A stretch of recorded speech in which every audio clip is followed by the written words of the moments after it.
the station working for you. This is WRTV News at 11, streaming now. For one person, there are thousands of good people, and we have to focus on the good and not the evil can't win. Tonight, neighbors stepping up to offer support as the investigation continues into a fire that burned part of a family's home.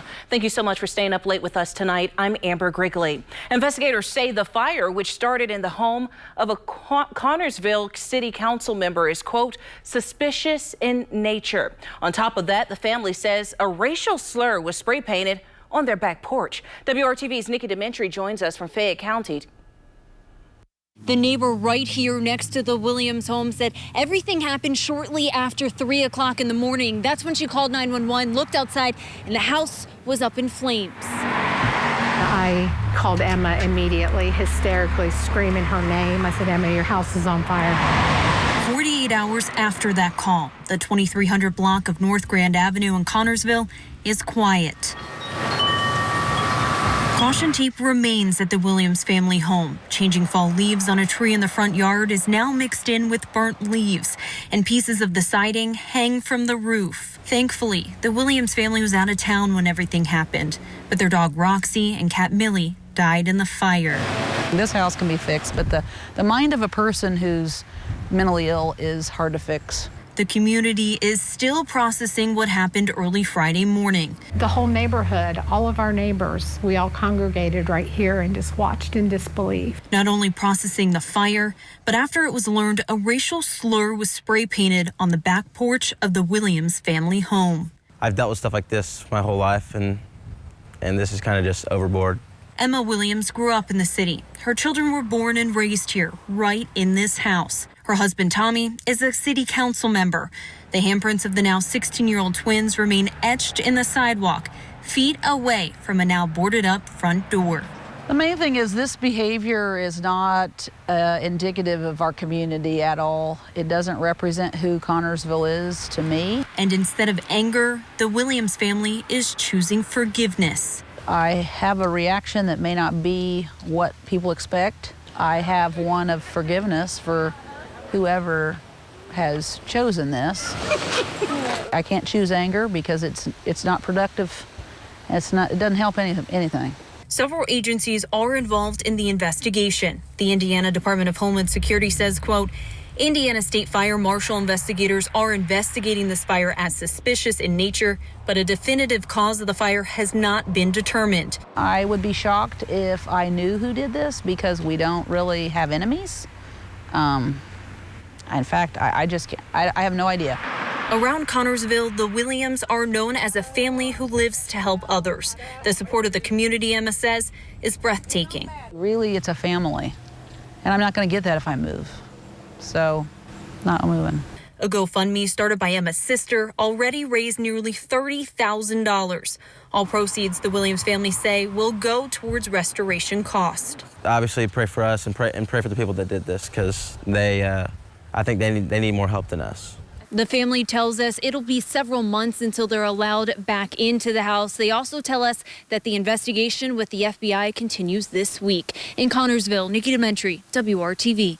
The FBI responded to our request for comment tonight, but would only say it is aware of the incident and will be tracking developments. We've also reached out to the Connersville police and fire departments for more information. And of course, we will continue to look into this and update you on air and online at WRTV.com. Community groups and city leaders called for a ceasefire this weekend, but it was supposed to last 72 hours, but several shootings have taken place since rallies and community events were held on Saturday. Investigators say just before 2 a.m. Sunday, officers responded to reports of a person shot on Hovey Street. Now that's on the north side near the intersection of Ralston and East 30th Street. IMPD says a man with a gunshot wound was taken to the hospital in critical condition, where he later died. According to IMPD, this is the city's 232nd homicide of the year. This afternoon, ceasefire events and peace rallies continued across the city. At Gustafson Park on the west side, the rally included activities for kids and a free cookout, as you see right there on your screen. Organizers and promoters of the event say despite the shootings over the last 24 hours, their mission will continue to find an end to the systemic reasons for violence. It's a lot of things going on in the city too, for us, like poverty and a lot of things, like people are frustrated, you know what I mean? Like Rome wasn't built in a day. I'm not saying we gonna save the world with this right here, but if we just do our part, you know what I mean? I think that's really all that matters though, and that's really all we can do. Now, organizers stress the importance of reaching out to kids to make an impact with anti-violence initiatives. Another downtown road closure to share with you tonight. Beginning tomorrow, the Indy Department of Public Works plans to fully close the intersection of Virginia Avenue and Delaware Street. The closure is a part of the ongoing work to improve Delaware Street. Traffic and parking along Virginia will remain open between Pennsylvania and Delaware. All right, a chilly night for a lot of the trick-or-treaters heading out tonight and getting that last-minute candy in because, you know, Halloween is back. They didn't get a chance to do it last year, but boy, were they out today. Oh, yeah, and probably still riding that sugar high tonight here. And probably heading back to school here in the morning. A lot of the fall breaks have now come to an end, but I tell you, today's weather, not only was it the pick of the weekend, but it's really the pick over the next 7 days here. So I hope you got outside and enjoyed it. Most areas made it into the 60s this afternoon, 62 the high in Indianapolis. But this evening, we did have that cold front move through the area. It was dry, but it's also bringing in some cooler air. Temperatures are now running about 5 to 10 degrees cooler than this time last night. And that puts us in the middle 40s right now in Indy, Lafayette at 44. Columbus at 48 and Martinsville at 44 degrees. Winds were breezy as that front came through this evening, and that really was the biggest issue for trick-or-treaters out there. You can see it's generally under 10 miles per hour right now out of the west and northwest, but it is going to be downright chilly tomorrow morning. Get ready for this. We've got numbers in the lower to middle 30s to start off the day, so we are going to have some areas of frost. We'll talk about how long and how persistent these chilly temperatures are going to be coming up. All right, thanks, Kyle, for that weather update. Well, one of the most important climate conferences in years is underway in Scotland. World leaders from nearly 200 countries are showing up for COP26. ABC's Rena Roy explains the goal is to come to a written agreement on how nations can work together to protect our planet. COP26, or Conference of the Parties, has officially begun. Sunday, all about the game plan in the fight against climate change. We stand at a pivotal point in history. Humanity faces stark but clear choices. UN members laying out the agenda for the next 2 weeks as more than 20,000 diplomats, heads of state, and activists arrive for one of the most important climate summits in years. Quite literally, it is the last chance saloon. We must now translate fine words into still finer actions. World leaders will kick off negotiations Monday in hopes of coming to a written agreement on how to reduce greenhouse gas emissions, phase out coal, and how to allocate the finances needed to do that. I think you're going to see we've made significant progress, and more has to be done. But it's going to require us to continue to focus on what China's not doing, what Russia's not doing, and what Saudi Arabia is not doing. Countries will also review progress on the Paris Climate Accord signed at the 2015 summit to help prevent the average global temperature from rising more than 1.5 degrees Celsius compared with levels before the Industrial Revolution. But a recent analysis by the UN showed even if nations met their current targets, the planet could still see that temperature increase 2.7 degrees Celsius by the end of this century. The World Meteorological Organization releasing a new report showing the last 7 years are on track to be the warmest on record. President Biden is scheduled to arrive here in Glasgow Monday morning. He's expected to speak sometime this week to stress that the U.S. is back in the fight against climate change and committed to taking action. Rena Roy, ABC News, Glasgow, Scotland. Lawmakers could vote as soon as Tuesday on two bills that make up a large part of President Biden's agenda. On Thursday, a compromise was introduced on the $1.75 trillion social safety net and climate bill. Right now, it still includes a plan for universal pre-K, enhanced child tax credits, and child care assistance. Now, we spoke with Rhett Buttle from the advocacy group Small Business for America's Future to learn how this proposal will impact Indiana families and small businesses. So one of the things that small business owners and their workers could really benefit from this bill is making investments in those sorts of programs that we really think could help level the playing field for small businesses. A lot of large companies are able to do these things themselves, but small businesses don't have the same ability to compete. And so this package has the real ability to be able to level the playing field. Buttle says if these changes are approved, there will likely be some growing pains at first. It's a rather large package, which is important. This is a once-in-a-generation investment. But at the same time, that means that there's going to be lots of things that people are going to need to understand. And a lot of these things have an employer aspect, which means that employers will get a lot of questions potentially from their employees. And so there is an implementation sort of burden that we'll need to think about as employers are starting to think through what this might look like. Now, if the social safety net plan passes in the House, it will need to be approved by the Senate as well. This legislation is different from President Biden's infrastructure plan, which the House could also approve as soon as Tuesday. All right, still ahead on the news at 11, a look at the trick-or-treating action around Indianapolis as this Halloween wraps up. But first, another weekend of travel nightmares for thousands of passengers. The reason behind the latest delays and cancellations and what it might mean for you during your holiday travel.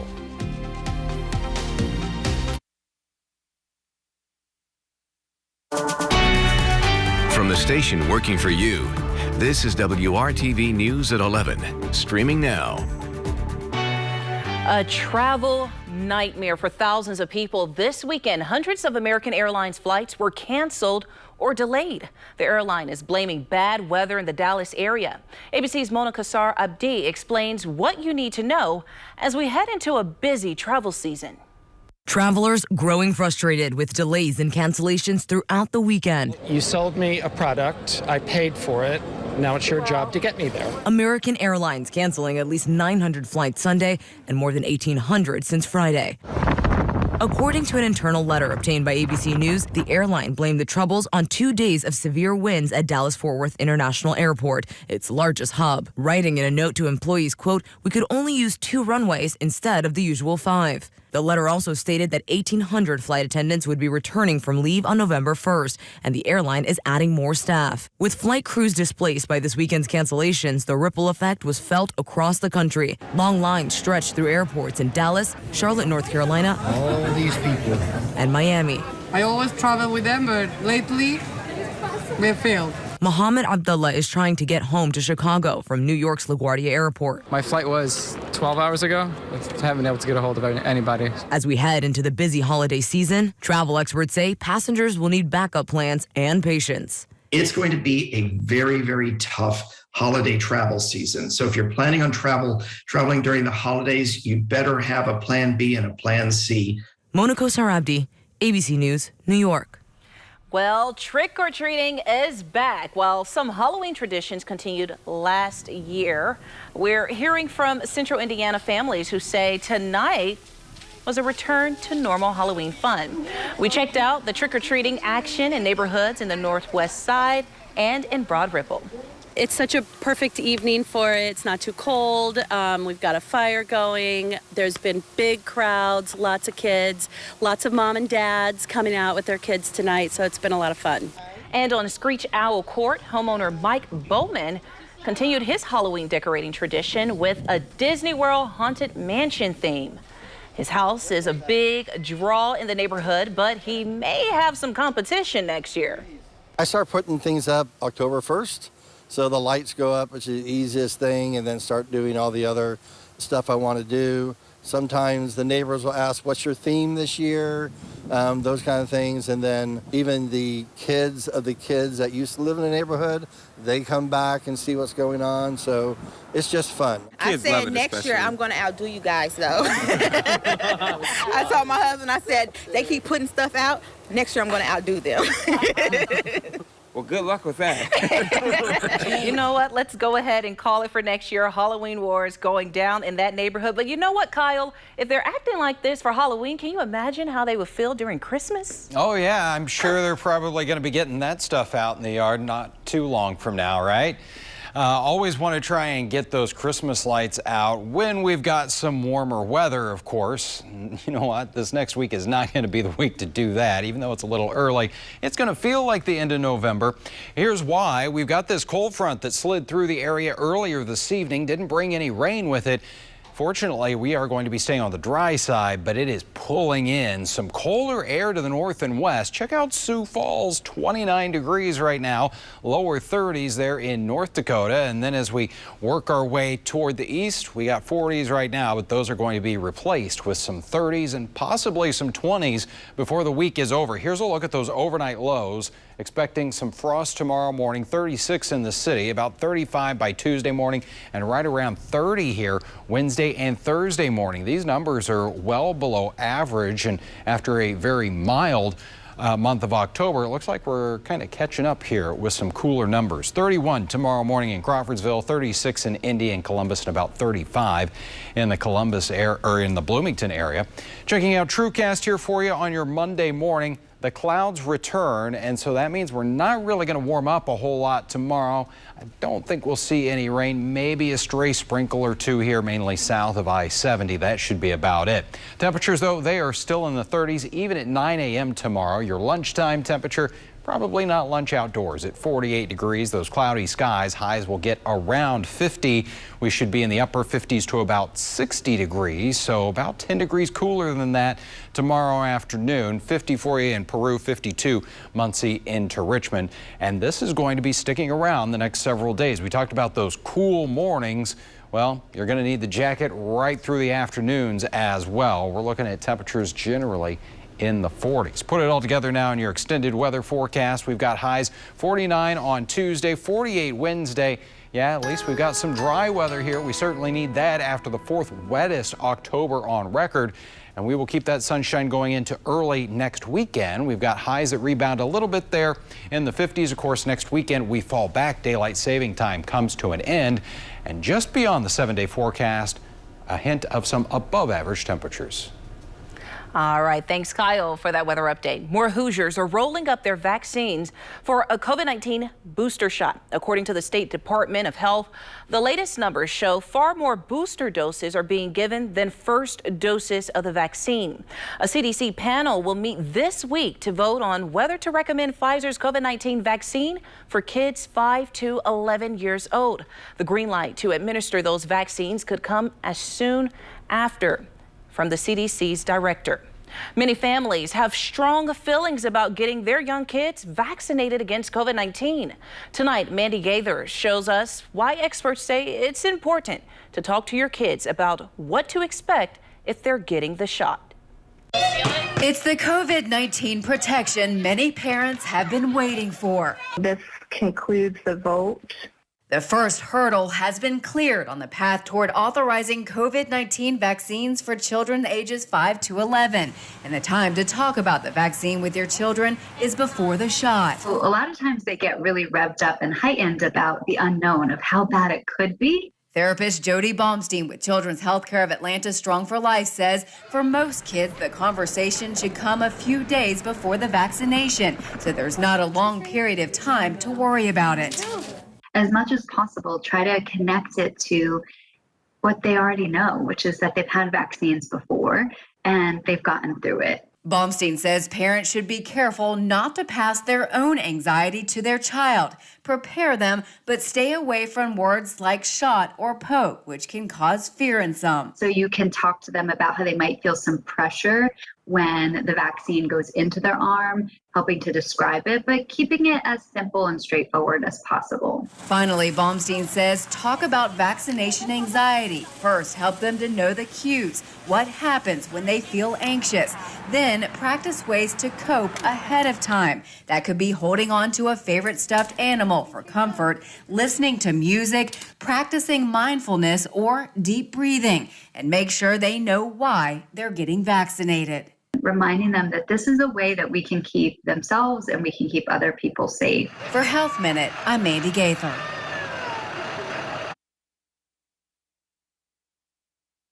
The only thing more shocking than the beginning of Sunday's game was the ending. The Colts scored 14 points in the first half of the opening quarter. Jonathan Taylor starting things off with a big run to move it down the field. Carson Wentz found Michael Pittman Jr. for the game's first score, capping a 14-play drive. A Kenny Moore interception with a good return right after that took the ball inside the 10-yard line, and that was followed by Wentz to Pittman again. A couple of quick jabs had the Colts rolling 14-0. Things turned firmly toward the Titans for the middle quarters. Tennessee took their first lead in the third with a 14-play drive that ended with Ryan Tannehill finding IU product Nick Westbrook-Akina in the end zone. But the Colts countered with a Wentz to Jack Doyle touchdown. That one set up by a long pass interference penalty, and Indy would hang on to a 3-point edge heading to the fourth quarter. I mean, that's a good defense. It's a good defense, and, you know, every time you line up against them, you got your work cut out. You know, I thought Coach did a great job calling the game and early, you know, obviously scoring the way we did. But it's a good defense. You know, we had some shots, didn't make them. I got to make some better throws. We had a couple, you know, pass interferences that were big for us.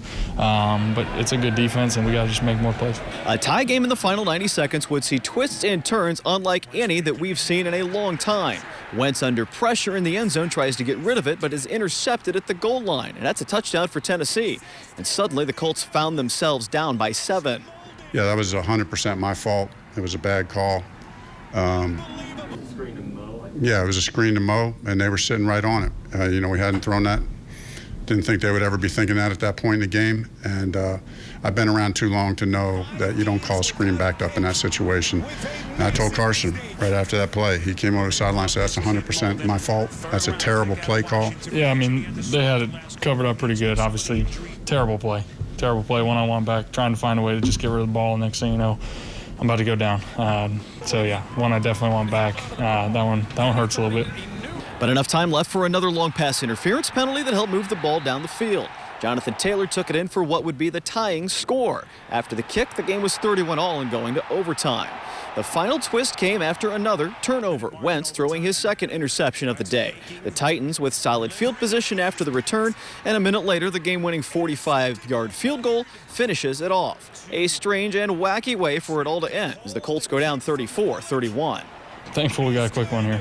Quick one, turn around. It's at home too, which is nice.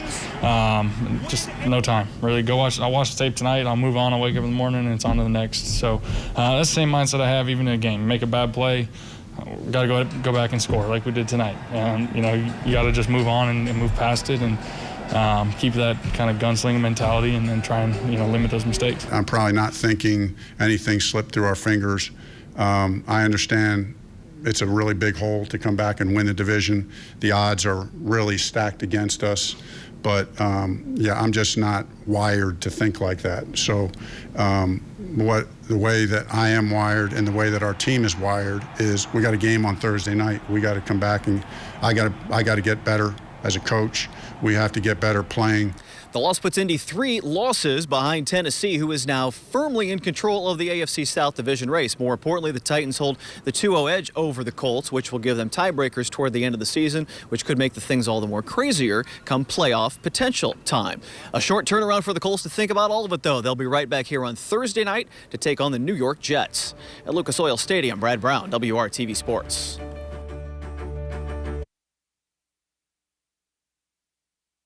Finally tonight, Hoosier State Pride on full display at the Governor's Mansion. Tonight, Governor Holcomb and First Lady Janet Holcomb welcome trick-or-treaters dressed as the state seal of Indiana, Buffalo included. They posed with trick-or-treaters and passed out candy made right here in Indiana. Very cool concept. I know, look at that. All right, well, you're going to need the coat instead of the costume here the next several days with highs only in the 40s. All righty, well, that does it for the news at 11. Have a good night.